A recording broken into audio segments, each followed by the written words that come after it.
In this section, we are going to see how to set up background image using background property. So let's jump directly to the coding part and understand the property itself.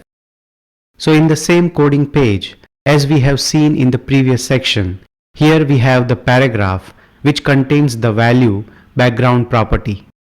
Now in the style section of the paragraph, I will say background image.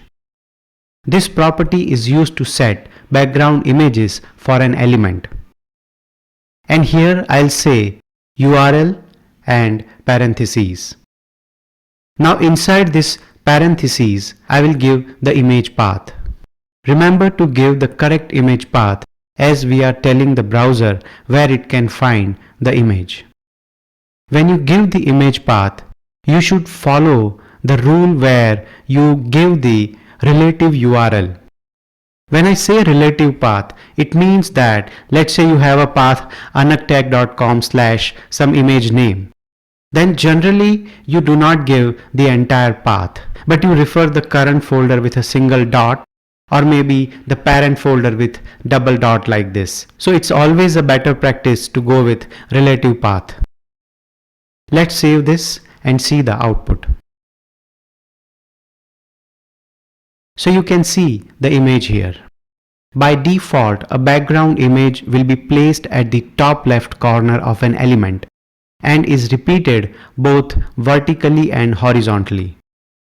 You can give background color and image at the same time when using the background property. There is nothing wrong with that. There are also some default behaviors of the image which we cannot see here because of the given width and height. So let's change them and see the output again. Here I am going to change the width and height to let's say 800 pixels. Now saving it and let's go back to the output. So you can see that the browser has tiled the image.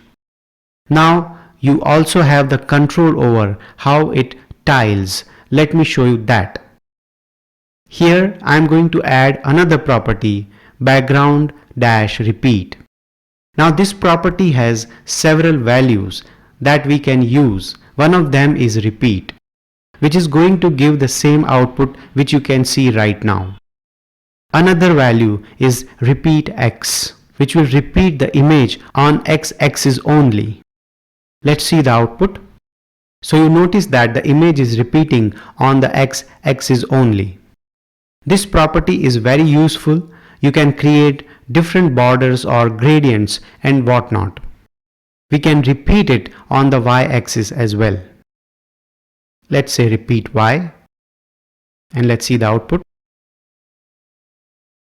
Alright, and if you don't want to repeat at all, you can say no repeat and it will stop repeating the image like this. So this is how you can set up the background image and manipulate the image using different properties on it.